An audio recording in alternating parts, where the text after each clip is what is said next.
Calon Wakil Presiden Mahfud MD berharap agar pemilu 2024 dapat berjalan secara jujur, adil dan damai, tanpa adanya kecurangan sedikit pun. Dia meminta para mahasiswa bisa berpartisipasi mengawal jalannya pemilu 2024 agar terlaksana dengan damai.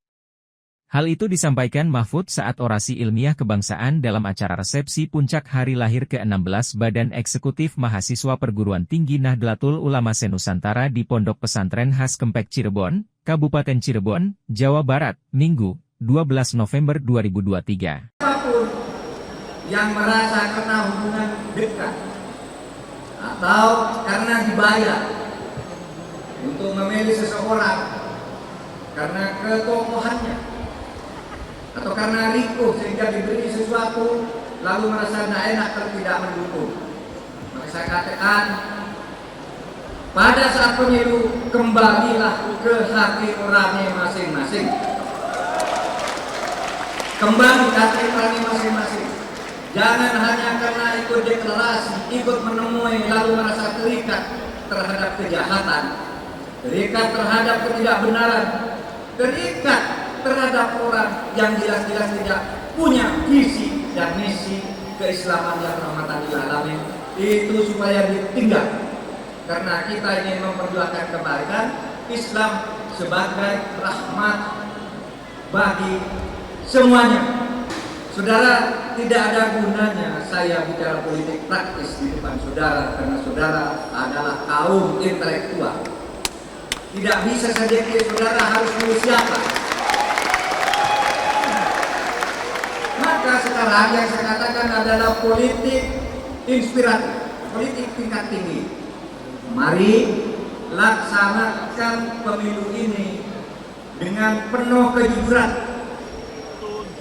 dengan prinsip demokrasi yang berkeadaban.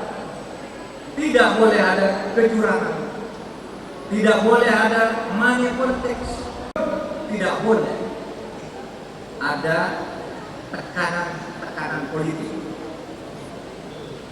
Bagi siapapun yang merasa kena hubungan dekat atau karena dibayar untuk memilih seseorang karena ketokohannya atau karena rikuh sehingga diberi sesuatu lalu merasa tidak enak kalau tidak mendukung, maka saya katakan pada saat pemilu kembalilah ke hati nurani masing-masing, kembali ke hati nurani masing-masing.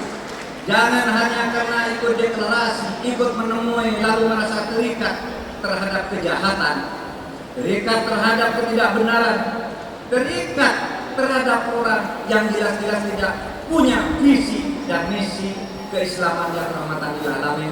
Itu supaya ditinggal, karena kita ingin memperjuangkan kebaikan Islam sebagai rahmat bagi semuanya. Kalau Pak Mahfud yakin tidak mungkin Gus Dur mengangkat Pak Mahfud, maka kami yakin Pak Mahfud akan mewakili atau membawa nama pesantren NU untuk kejayaan martabat bangsa Indonesia. Kita doakan saestu, doakan min khulus niyah, min nafas, dari hati yang tulus. Semoga Allah melancarkan beliau mendapatkan sampai jadi wakil presiden, dan semoga kita tidak ridho beliau hanya jadi wakil presiden tapi jadi presiden. Amin ya rabbal alamin.